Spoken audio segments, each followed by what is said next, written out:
Hello everyone and welcome back to TowerGate. It is TowerGate day number 863, Saturday, August the 10th, 2019. Thank you so much for tuning in. Man, we have a lot to cover today, so I'm going to have to talk fast, which means you have to listen fast. Okay, so let's go ahead and get on with it here. Now, yesterday I just want to comment, make another comment on the story I covered yesterday with Alexander Down the Hatch Downer being caught up in this, and he in fact is the central figure in this massive conspiracy that's unraveling here in Australia. It's being called Australia's Watergate. And of course we know that Alexander Downer, as we learned yesterday, may have been the individual who was behind bugging the offices of these politicians in Timor-Leste. So this is no longer a question whether or not it happened. It definitely happened. This case has already been through the international courts, and there's no question this has happened. Okay, so now in Australia, what they're trying to do is figure out exactly who the central players were. And right now, it looks like Alexander Down the Hatch Downer is likely the person who initiated the bugging of those offices. Now, even prior to this happening, there's been a lot of people in the past several months and even longer who have been questioning Alexander Downer about his role in the Spygate fiasco that's going on here in the States. And of course, a lot of people specifically wanting to drill down on exactly what happened in that conversation with Papadopoulos and why the conversation happened and what took place and all this. And of course, Alexander Down the Hatch Downer, as we've noted through previous videos, has given 3 or 4 or 5 different answers. He continues to sort of spin around and switch his position. He can't seem to get a straight story. And this is why a lot of people are skeptical of him. So even before this situation broke out with this Australian Watergate, Alexander Downer was already sort of under the gun. So it appears to me at this point that Alexander Down the Hatch Downer is becoming a very big liability. Now, as I've mentioned to you in the past, in the deep state, there is no loyalty. It is not loyalty that has these people protecting each other. It is fear of what they have on each other. Not loyalty. It's fear of what they have on each other. And that's how you get into that club. You have to be a criminal. That way they're a group of criminals and nobody has to worry about being ratted on because everybody knows everybody else is a criminal. And so if you rat on somebody, they can rat on you. It's what keeps them all safe. It's kind of like the mafia. In fact, it's exactly like the mafia, only worse. So this is why I think it's very important right now to pay attention to Alexander Down the Hatch Downer, because the Australian government is only going to go so far in trying to stick in there and hang in there with Downer. He's become quite the liability. He's obviously got now John Durham trying to nail down Downer for an interview. And of course you've got all these other issues swirling around Alexander Downer in Australia. So I think it's very likely that at some point we may see the Australian government say, you know what, Downer, yeah, he's given us some good service over the years, but really we have not much use for him anymore. His cover's been blown. He can no longer perform spy activities because now he can no longer pose as a diplomat while actually being a spy for Five Eyes Intelligence. He's becoming quite the liability for the Australian government. And John Durham is, of course, breathing down their neck. And of course, now they've got this spy scandal here. You know, they could throw Alexander Downer under the bus and help them alleviate a lot of their problems, both in Australia and here in the States, on both of these issues involving spying. So we know he's guilty as hell of being involved in the Australian Watergate. Whether he was the person who actually made the call or whether he was just someone who went along with the plan has not been determined yet, but it sure looks like he was the one who had the most to gain. And as far as what he did in the case of George Papadopoulos, it's still unclear whether or not there's a transcript or a recording of that. Papadopoulos seems to think that Downer was recording him. John Durham right now is in the process. He's been overseas for a couple of weeks, and apparently he's making the rounds. He is going to find his way into Australia, and he is going to want Australian government officials and Downer to sit down and answer some questions. He may want an actual deposition from Downer, which will be sworn under oath. So I think that things are looking pretty bleak for Downer. He used to love the cameras. This guy would run toward a camera. But now, with both of these scandals hanging over his head, he's laying low and staying out of sight and not doing many interviews. So anyway, we'll have to watch very carefully to see how the pressure builds on Downer and whether or not the Australian government decides that he is too big of a liability to protect. His cover's been blown, and they just may throw him under the bus. That's what I'll be watching for. And so if anyone has any tips on that or hears anything, put it in the comments section. Thank you so much. Now, one other thing about that, we know that Peter's been stroking us did go to London on August the 2nd of 2016, and he did have a conversation with Alexander Downer. Now, that was part of the investigation. And when these FBI agents do these interviews, they're doing them for a reason, is to compile evidence. Okay, so when they're compiling evidence, what they use for their evidence is these 302's. These are sort of the notes or summaries of notes with their interviewees. So it's very likely that somewhere there is a 302, maybe not just with Peter's been stroking us, but possibly even with Priestep or others. There may be a 302 or several 302s from these interviews with Alexander Down the Hatch Downer. So I assume that Durham's already looked into this. We haven't heard about it. We don't know if there's transcripts, or what have you, or just 302s. But there's probably some information out there, either in the form of a 302 or a transcript or something, between the FBI and Downer, and in this case specifically, Peter's been stroking us because we know he did talk with Downer in London on August the 2nd of 2016. So it's time to take a look at those 302s if they exist. Alrighty. So I'm starting to notice, for those of you who've been watching my YouTube videos for a while, you know that for the longest time, well over a year, I've been saying two things. I've been saying, number one, for the longest time, the Steele dossier was not the Steele dossier. Christopher Steele did not write the dossier. It is the Clinton dossier. She paid for it. The people that she paid wrote it, and that doesn't include Christopher Steele. I believe the people who actually wrote the so-called Steele dossier was Glenn Simpson and his wife Mary Jacoby, using resources that they used to write those articles back 10 years ago in 2007 when they worked for the Wall Street Journal. They just simply plugged in some new names and modified the narrative. That was kind of the background. I believe that Nellie Orr was certainly involved in writing the Steele, so-called Steele dossier. And of course I believe that the Right Reverend Clinton, along with her henchmen, Cody Shear and Sidney Blumenthal, and probably you can throw Podesta was probably involved in that as well, and there may be a few other people, but it was basically a home-cooked operation. I don't think the Steele, so-called Steele dossier is the Steele dossier. I think it is the Clinton dossier. And now, after all this time that I've been saying this, we are now starting to see people mostly going on Fox News saying, hey, after looking at this 302 from Bruce Orr, I don't think Steele was the author of the dossier. Yes, I've been saying that for a very long time. And another thing I've been saying for a very long time is that the Right Reverend Clinton was the mastermind behind the plot, that she planned, organized, directed, and controlled this entire plot. And I've been saying this for a very long time as well. And now we're starting to see some people starting to figure this out, and they're realizing that when you look at who all the people were who were involved, and now they're saying, okay, now we can see that Fusion GPS and the State Department were really the central players in this, pushing this information, pipelining it into the FBI.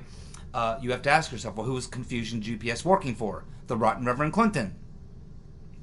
And how was it being pipelined? It was being pipelined through Jonathan Weiner. And who was he? And who was feeding Jonathan Weiner? That would have been Blumenthal and Shearer. And who was pumping it directly into the FBI? Hillary's lawyer, Michael Sussman, was pumping stuff directly into the FBI.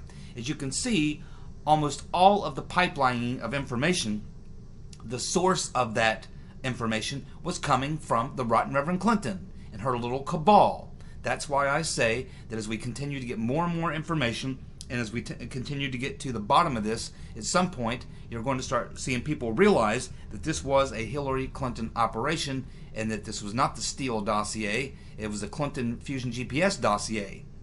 And I think that this is going to become apparent to more people as we move forward in this process. Stay tuned. Rudy, Rudy, Rudy. That's right, Rudy, Rudy, Rudy. So the 302's are something we're definitely going to be talking about here in just a second. And it was big news. There's some things we did learn. I think mostly with the 302, the Bruce Orr 302's, we did get some new information, but mostly we confirmed a lot of things we already knew or believed that we knew, and we just confirmed it with the Bruce Orr 302's. But there was some new things, and we're going to go through that here in just a moment. But I think that probably to me, what was actually probably just as big, if not bigger news of the Bruce Orr 302's was the interview that Rudy Giuliani did with Sean Hannity that evening after the 302's were released, because of some of the things that Giuliani said. Of course, Giuliani, when talking to Hannity, told Hannity, oh yeah, he said, as far as the stuff that we learned from the Bruce Orr 302's, he says that we have known that. The president's legal team has known all of this for over a year. He also said that you cannot believe what is going to come out. You cannot believe what is going to come out. Well, maybe the average person who doesn't pay very much attention won't believe it, but those who've studied the history of this particular government and the history of the secret government, like myself, certainly understand it, and I'm sure most of you out there viewing this video, it won't surprise you either. But it will surprise a lot of people, and I do believe that Rudy's right. But he is telling Hannity that you can't believe what is going to come out. He also says that the crimes that are going to come out are going to be shocking. Shocking. Oh, again, shocking to a lot of people who don't pay close attention. But to me, and what I've read over these last 35, 40 years about the activities of the secret government, the deep state, no, I won't be surprised at all. I mean, you know, I've studied the JFK assassination, I've studied 9/11, all these events. No, you'll have a rough time surprising me, no matter how bad it is. I won't be surprised, probably at all. Now, if the truth actually comes out and people are held accountable, now then I'll be surprised. Giuliani says that there is plenty of evidence of what happened in Ukraine, Italy, Australia, and the UK, and that Durham, John Durham, the prosecutor whose Attorney General Barr appointed to the case, has been traveling a lot through Europe, and he's hitting all these hot spots. He's traveling throughout Europe. He's going to Ukraine. He's going to Italy. He's going to Australia. He's going to UK. He's conducting interviews, spending lots of time there, and he is unraveling this massive conspiracy. So there you go. That tells you a lot. That Durham's obviously getting to the bottom of it, and the fact that he's spending so much time overseas in these foreign governments is telling us a lot about where he thinks the origins of this are. He says that for over a year, Giuliani is saying that for over a year, people in Europe, and specifically Ukraine, have been trying to get evidence to the Department of Justice, but they have been ignored, thwarted, and pushed aside in a deliberate effort to cover this up. Yes, this is quite true. Giuliani has been in contact with that prosecutor over in Ukraine that we have, of course, covered here on TowerGate, that has been trying to come over and present the evidence that he has of what sort of shenanigans were going on in the Ukraine. And of course, we know, if you go back to the very early stages of my timeline, that's when we find out about this character, Alexandria Chalupa, the former DNC employee who became an independent consultant for the DNC. And she was in Ukraine, getting information from Ukrainian government officials. She was passing it directly to the Hillary Clinton campaign, directly to Michael Isikoff, directly to Confusion GPS. And so a lot of this early stuff that began with Manafort, which eventually evolved into Trump, this was all coming from Alexandra Chalupa And her source, of course, was these corrupt Ukrainian officials. So now you have this prosecutor in Ukraine who knows all this, and he's been attempting and trying to get this information, this evidence, to the Department of Justice now for quite some time. And just as Giuliani says, he has been thwarted, ignored, and pushed aside. But now it appears that Mr. Durham is seeking him out, and that he is going to go over and sit down with this Ukrainian prosecutor and get the evidence that he has to provide. So that is going to be something we'll want to focus on as well, because a lot of the origins and a lot of the things in the early stages of this really were coming out of Ukraine. Now, eventually, it will become evident that this was a Clinton operation, just as I have said, and it will eventually become clear that both Obama and Clinton are at the very top of this criminal pyramid. Which leads me to my next point of analysis, and it's something I've been thinking about for a couple of days, especially since Andy McCabe and Peter's been stroking us have filed these lawsuits. I'm thinking, man, these guys are arrogant. Man, these guys are arrogant.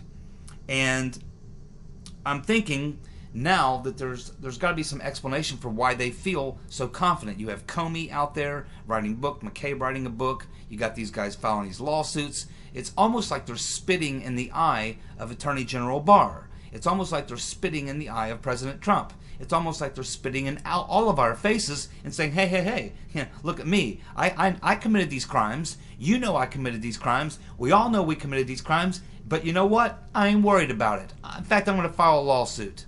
I'm going to write a book. I'm going to rub it in your face. So I'm thinking, what is it that gives these guys so much arrogance?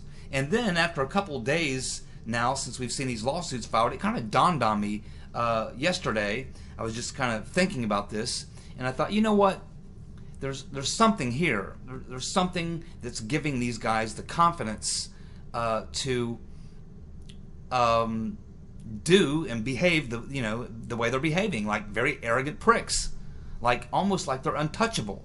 And I'm thinking, we got Attorney General Barr now, and we got this prosecutor Durham looking into this thing, and so much has come out, and so many people following this story, John Solomon, Paul Sperry, and all these people. It's like, how can they be so arrogant? I mean, if I were them, I would be sweating bullets, thinking, man, they've got me, they've got the evidence, I'm going down. But these guys don't seem to have any care at all in the world. And I'm thinking, why could that be? What is it that gives these guys so much arrogance and confidence to almost like they're untouchable or something? And so as I thought this through, I kind of figured it out. At least I think I haven't figured it out. I think I figured it out. And I think it is that these guys, McCabe, Strzok, Comey, and probably others, when it comes their time, probably are able to tie Barack Hussein Obama directly to these entire operations. That this was in fact being run, just like we learned from some of the Page Strzok tests, from the White House. Obama wants to know everything. The White House is running this.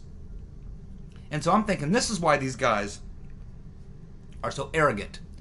Because in their mind, they can sit down with Durham or anyone, or their lawyer can certainly say, hey, you know what?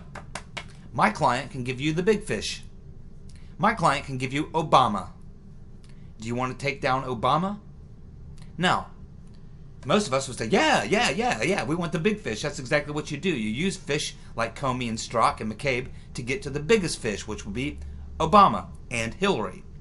So, but you got to remember, in the case of government and in the case of an attorney general or a Department of Justice or whatever, they may look at that and go, whoa.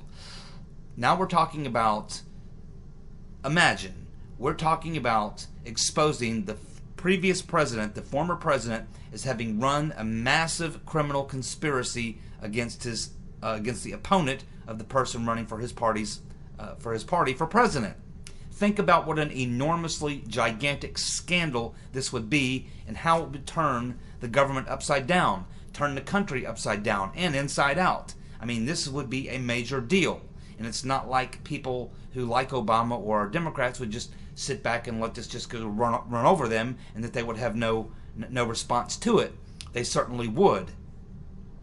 And so I think that Strzok and McCabe and Comey and others of their ilk who are a part of this, who know that they can finger Obama, they know that they can target Obama, they may have evidence that they can prove that Obama, and this was being run out of the White House, and they think that Obama is such a gigantically big fish that the government will never go after them. And Strzok and McCabe and all these guys, they can say, hey, if you try to throw me in jail, if you try to prosecute me, I'm going to sing like a bird, and I'm going to tell everyone that Obama was running the show. I was just following orders from Obama.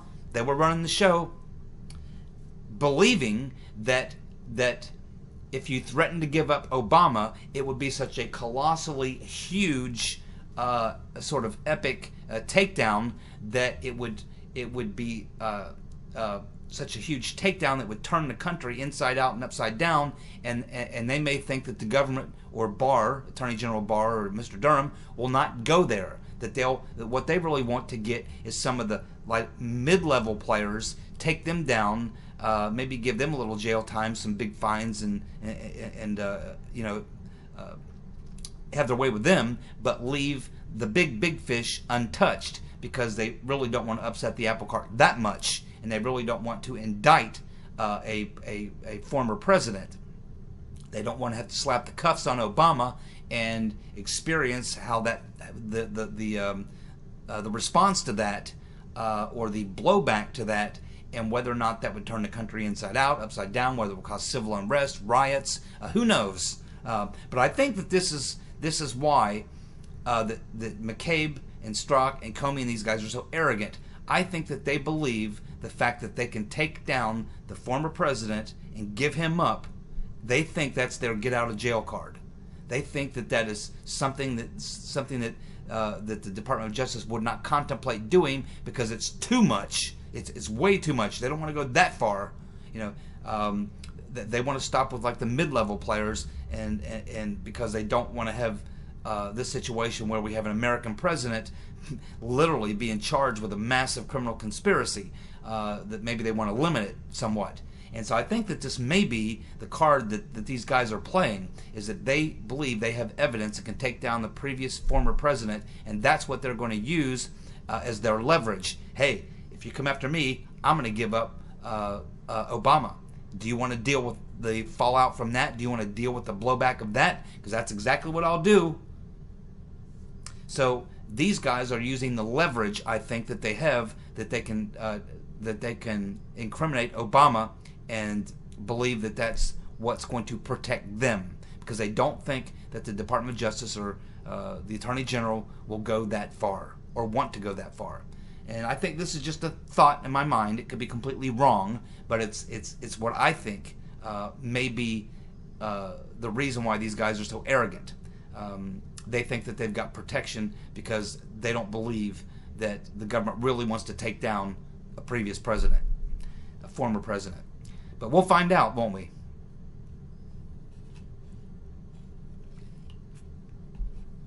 Now, let's just talk about some of the things that we learned from the 302's, the Bruce Ohr 302's. Well, we know that on November 22nd, 2016, Bruce Ohr said that the reporting on Trump's ties to Russia were going to the Clinton campaign, Jonathan Weiner at the U.S. State Department, and the FBI. That's exactly right. So the reporting is going. The reporting on Trump's ties to Russia are going to the Clinton campaign. Yes, Jonathan Weiner. Okay, and who's Jonathan Weiner getting his information from? Who's feeding him? Sid Blumenthal and Cody Shearer, Clinton's henchmen, and of course at the U.S. State Department. And who is feeding that information? Christopher Steele. And how did he get that kind of access? Probably the rotten Reverend Clinton. And the FBI. And how's the FBI getting their information? Well, it's being pumped to them directly by Christopher Steele, by Bruce Ohr, who's taking the information his wife Nellie Ohr is giving him. And who's she working for? Confusion GPS. And who they working for? Hillary Clinton. And also we have Michael Sussman, Hillary Clinton's lawyer was directly pipelining the information to his good friend, General Counsel, the FBI, James Baker, Comey's personal lawyer. So as you can see, the sources of all this information that's being pipelined in, the original source of all of this is the rotten Reverend Clinton. We learned that Glenn Simpson and others were talking to Victoria Newland at the U.S. State Department, another Clinton ally. And Orr knew about that. Orr knew that. And of course, we know that Newland was the chief of staff to Bill Clinton when Newland was the chief of staff to Bill Clinton's Secretary of State. And who was that? Strobe Talbot. And of course, Strobe Talbot comes into play on the Trump Tower issue. He was involved in that.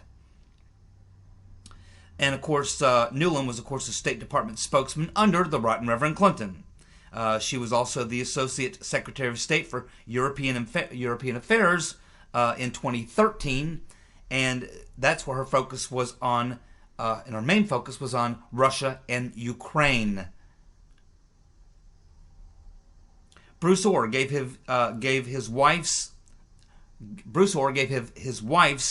Manafort dossier to the FBI. So now we know that a lot of what was used to prosecute Manafort came from the dossier that Nellie Orr put together on Manafort, along with what was coming from Ukraine. And where was Nellie Orr getting her information? It was coming directly from Ukraine. Alexandra Chalupa getting it from Ukraine government officials. She's given it to Confusion GPS. That's given to Nellie Orr. She puts it together in her little manifesto, her little dossier, gives it to her husband, and he passes it on to the FBI. January 23, 2017, Bruce Orr told the FBI that Steele spoke with a staff member of John McCain prior to October of 2016. Yet we're led to believe all up until this time, this is a new revelation right here, we're led to believe that McCain first heard about the dossier when he was in Nova Scotia.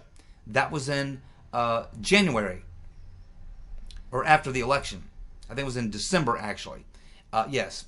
And now we find out, which would have been after the election, but now we find out that Bruce Orr, and he told the FBI that Christopher Steele had spoke with a staff member of John McCain prior to the October 2016 election. That's new information. We know that Orr and Steele were using WhatsApp to communicate. WhatsApp was how they were communicating. We know the FBI used Orr to reconnect with Steele, and they continued throughout the Mueller investigation. Mueller also used Confusion GPS throughout his investigation. So here we go. We have Christopher Steele and Confusion GPS, both sources for Uncle Bob the Executioner's witch hunt. And that right there creates a major problem for Uncle Bob the Executioner, showing that the only thing that happened when Comey was fired and Uncle Bob came in, all they did was literally pass the baton. Everything that was going on under Comey and all those guys continued. The exact same people. The only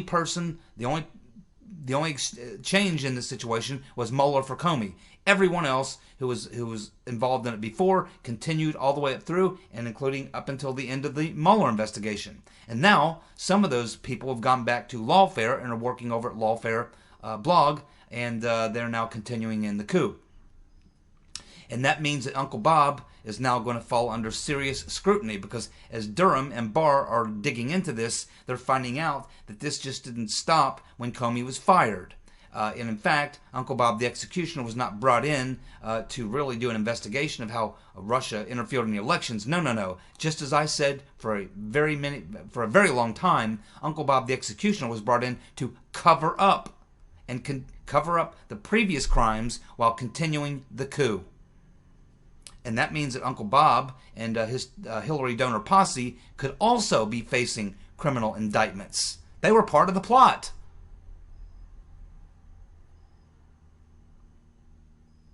We know that Christopher Steele spoke with Kathleen Kvalik several times before the 2016 election. We know that Nellie Orr was deleting her husband Bruce's DOJ official work emails. That's a crime. That's a crime. Nellie deleting her husband's work-related official DOJ emails. And she admits to it. And we also know that Bruce Orr did meet with Peters Van Strokenis. He would not answer that question when he was asked in the hearings in Congress. He would not answer the question. Now we know. He surely did. And so basically we know that the FBI knew Steele's bias, knew all about it, but did not put that in the FISA application. And despite many red flags, the FBI continued to use Steele as a source, even 6 months after he was fired, and all the way up into the time for a week to 10 days after Mueller was brought in. And of course, we know they tried to conceal it and cover it up. We know that Christopher Steele, they had overwhelming evidence, the FBI had overwhelming evidence, along with the DOJ, that there was extreme bias involved, but the FISA court was not advised of that, and they do have to advise the FISA court of that, and they did not. They did not reveal exculpatory evidence to the FISA court. And that's something else that they're obligated to do. They must do, and they did not. They used they basically lied. They lied to the FISA court about Michael Isikoff's article being a source. They told the FISA court on all 4 applications that Steele was not the source, or they did not believe that Steele was Isikoff's source. But we now know from the Bruce Orr 302's that in fact they knew that Christopher Steele was Isikoff's source. And they told the FISA court 4 times, the original and the 3 renewals, that they swore under penalty of perjury that Steele was not Isikoff's source. There are multiple felonies here regarding all 4 of those FISA warrants on Carter Page. And there's about 8 or 9 high-level FBI and DOJ officials who are implicated in these serious felonies. Serious felonies. You do not walk on these types of crimes. You do not. I don't care who you are. Now, we have just a little bit of time left, and let's cover the Biden gaffes of the past several days. He is the gaffe master. He's always been the gaffe master. This is why I continue to say, get out, Joe. Get out now before it gets any worse. This guy is a gaffe master of epic proportions. So let's just cover a couple of the severe gaffes he's made the last 2 or 3 days. Just yesterday, he snapped at a young conservative girl who asked him a question. And at some point, he got frustrated and he grabbed her by the arm. She's got a couple videos up and she's pushing it. We'll find out if anything comes as a result of that. You can watch the video and you can see him grab her by the arm and kind of chew her out a little bit. He snapped at her. There is also this comment that he made where he said, quote, "Poor kids are just as bright and just as talented as white kids." Poor kids are just as bright and just as talented as white kids.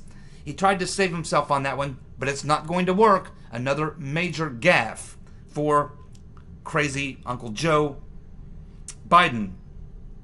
Then my favorite of the last couple days was he was asked to name his favorite historical figure who's not a president, and he literally answers, well, let's see, my favorite historical character who's not a president, I think Thomas Jefferson, even though he didn't live up to it. You know, he's the guy that wrote that incredible document. Uncle Joe, I guess he doesn't realize that Jefferson was the 3rd president of the United States, and he was a great president, and he was a great president for one major reason only. Really, there may have been other things, but the thing he's known for was the Louisiana Purchase. Uncle Joe, Crazy Joe, probably forgot about the Louisiana Purchase. It's the greatest real estate deal ever made. Hands down. And of course, that incredible document he's talking about is the Declaration of Independence. I'm sure he doesn't know that either. Crazy Uncle Joe, man. Gaffe master. Get out, Joe. Get out. Thank you so much for tuning in. I'll be back tomorrow with more TowerGate. See you guys. Bye.